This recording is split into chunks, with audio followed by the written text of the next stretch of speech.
ये अंसल तो आप ही की उपज थी। आप ही के समय में उसको उसकी सारी इलीगल मांगों को पूरा करके निवेशकों के साथ और होम बायर्स के साथ धोखा हुआ है। ये सब समाजवादी पार्टी के समय में सारे काम हमारे सामने, उसको हमने कभी उसको ध्यान को नहीं किया। आपने उसके लिमिट को बढ़ाया था, हमने उसको घटाया था और शिकंजा कस करके आज उसको इस स्थिति में पहुंचा देंगे कि अगर एक भी होम बायर के साथ धोखा किया तो सारी प्रॉपर्टी को भी जब्त कर लेंगे। किसी होम बायर के साथ खिलवाड़ नहीं होने देंगे।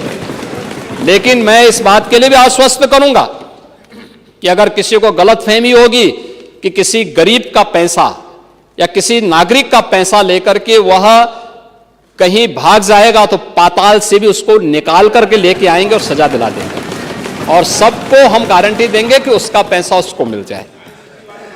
इसके अलावा जो क्राइम ब्यूरो से जुड़े हुए आंकड़े हैं जो आप दे रहे थे, मैंने परसेप्शन की बात कर ली, महाकुंभ का भी उदाहरण आपको दे दिया। अब मैं तीसरा उदाहरण आपको इसको दे रहा हूं।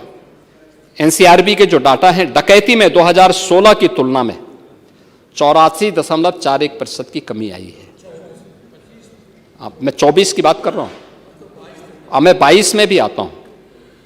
देखिए 2016 में 263 डकैती के मामले सामने आए, 263 ऐसे मामले आए थे और 22 में 50 ऐसे मामले आए। लूट के मामलों में 77.43% की कमी आई है। हत्या के मामले में 41.01% की कमी आई है। बलवा में 66.40% की कमी आई है और गृह वेदन में 5.12% की कमी आई है और फिरौती के लिए अपहरण में शिवपाल जी इसमें भी कमी आई है 54.72% की। ये है अपराध के आंकड़े। और यह अब प्रवृत्ति समाप्त हुई जो आपने पैदा किया था, वन डिस्ट्रिक्ट वन माफिया आपने पैदा किया था। आज माफिया नहीं है, दूर की कौड़ी हो चुकी है। गोरखपुर के सब माफिया तो पहले ही जा चुके थे, उनको पहले निपटा चुके थे। बाकी जो बचे खुचे थे उन सबको हम लोगों ने उनकी गति को पहुंचा दिया है। और हम लोगों का प्रयास था कि राम मंदिर बनने के पहले राम नाम सत्य है इन सब का हो जाए, लेकिन जो बचे थे समय के अंतराल में सब कुछ हो गया है। और आज मुझे बताते हुए प्रसन्नता है महोदय कि ये सब हम करने में सफल हुए हैं। पुलिस के रिफॉर्म हमने जो किए, पुलिस की सुविधाओं में जो बढ़ोतरी की, उनकी ट्रेनिंग को बेहतर की। ये वही प्रदेश था जहां पहले अपराधी दौड़ाता था, पुलिस भागती थी और पीछे अपराधी और माफिया उनको दौड़ाता था। माफिया के सामने सारे के प्रोटोकॉल फेल हो जाते थे।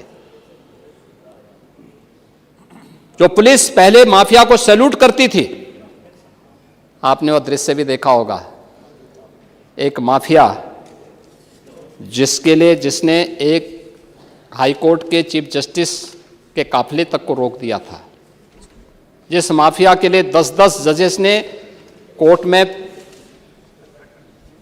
किसी प्रकार की सुनवाई से इनकार कर दिया था, वही माफिया जब इस सरकार के समय पुलिस की गिरफ्त में आया तो पैंट उसकी गीली हो गई थी। ये वही सरकार है। पुलिस धमक से, शासन धमक से चलता है और वही धमक आज प्रदेश के अंदर माफिया के अंदर दिखाई दे रही है। और उसका परिणाम भी हमारे सामने है कि हम लोगों ने इसके लिए जो प्रयास सरकार के स्तर पर हुए हैं वह सभी उसके सामने है। और महोदय, यह जो चीज़ें हैं, खास तौर पर बजट में हमने जो टोटल इंफ्रास्ट्रक्चर के लिए धनराशि उपलब्ध करवाई है, 22% है। शिक्षा के लिए आप लोग जीवन भर नारा लगाते रहे कि शिक्षा के लिए बजट का 6% तक जाना चाहिए। अरे हम 13% तक लेके चले गए। मैं कह रहा हूं, अरे आप इसको 13% ले गए हैं, कम से कम धन्यवाद देना चाहिए था आप जैसे व्यक्ति को। कृषि और संबद्ध सेक्टर सेवाओं के लिए 11% बजट दिया है। चिकित्सा और स्वास्थ्य के क्षेत्र में 6% दिया है। सामाजिक सुरक्षा के लिए 4% और के लिए 4% उपलब्ध कराया, यानी अवस्थापना सुविधाओं के लिए के विकास के लिए 1,79,131 करोड़ रुपए। शिक्षा क्षेत्र के लिए, जिसमें बेसिक, माध्यमिक, उच्च, प्राविधिक और व्यावसायिक यानी टेक्निकल और वोकेशनल एजुकेशन के लिए है, इसमें 1,06,360 करोड़ रुपए इस बजट में उसका प्रावधान किया गया है। ऊर्जा क्षेत्र के लिए 61,070 करोड़ रुपए से अधिक की, और सिंचाई के लिए 21,340 करोड़ रुपए, एमएसएमई के लिए तथा अन्य उद्योगों के लिए भी 24,000 करोड़ रुपए के इसमें प्रस्ताव किए गए हैं। नगर विकास के लिए 25,308 करोड़ रुपए, आवास और शहरी नियोजन के लिए 7,403 करोड़ रुपए, नागरिक उड्डयन के लिए 3,152 करोड़ रुपए, चिकित्सा स्वास्थ्य, मेडिकल एजुकेशन, आयुष आदि के लिए 50,550 करोड़ रुपए, कृषि और उससे जुड़े हुए जो अन्य एलाइड सेक्टर्स हैं इनके लिए 89,353 करोड़ रुपए, ये सभी हम लोगों ने इसमें दिए हैं। और इसके साथ ही मुझे बताते हुए प्रसन्नता है कि सरकार के प्रयासों का परिणाम है कि हमने उत्तर प्रदेश विधानसभा को आईटी से लेस करने में सफलता प्राप्त की है। आज उत्तर प्रदेश की विधानसभा ई विधान के रूप में देश के अंदर जानी जा रही है, और जो भी आता है अभिभूत होकर के जाता है। ये सरकार की योजनाओं का परिणाम है, और इसीलिए इस बजट को हम लोगों ने प्रदेश के अंदर, ये वही प्रदेश है, यानी जो विभिन्न स्कीम हमने आज यहाँ पर प्रदेश में बजट में प्रावधान किए गए हैं, जिसमें प्रत्येक कृषि मंडी में कैंटीन और विश्रामालय अन्नदाता किसान के लिए ये माता सबरी के नाम पर होंगे, और इसको सरकार ने आज यहाँ पे घोषणा की है, जिसको हर जनपद में प्रमुख मंडी से हम प्रारंभ करेंगे। 7 जनपदों में श्रमजीवी महिला छात्रावास जो कामकाजी महिलाओं के लिए होंगे, उसमें पुणे श्लोका माता अहिल्याबाई के नाम पर इसको हम लोग लागू करेंगे। सीएम मित्र पार्क 10 टेक्सटाइल पार्क के रूप में ये स्थापित होंगे, जिसमें संत कबीर दास जी के नाम पे ये होंगे।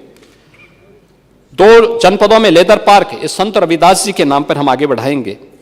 लखनऊ में सीड पार्क या चौधरी चरण सिंह जी के नाम पर। नगरीय क्षेत्रों में पुस्तकालयों की व्यवस्था ये भारत रत्न अटल बिहारी वाजपेयी जी के नाम पर।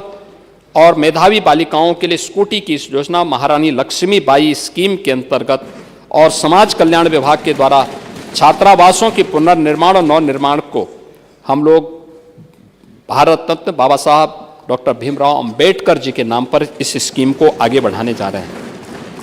महोदय, बजट के बारे में जो मैंने कहा कि इतना जो भी प्रयास सरकार ने किया है, यह उत्तर प्रदेश की अर्थव्यवस्था को, जो अर्थव्यवस्था कभी पिछली सरकारों की उपेक्षा के कारण जो उत्तर प्रदेश केवल एक लेबर फोर्स बनकर के रह गई थी, आज वह उत्तर प्रदेश देश की इकोनॉमिक फोर्स बनकर के उभरे, भारत के ग्रोथ इंजन की भूमिका के रूप में अपनी भूमिका का निर्वहन करे, इस दिशा से सरकार ने व्यवस्था आगे बढ़ाई है।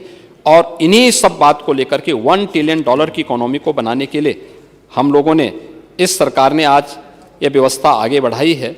और मुझे बताते हुए प्रसन्नता है कि सरकार ने जो कदम आगे बढ़ाए थे, आज उसका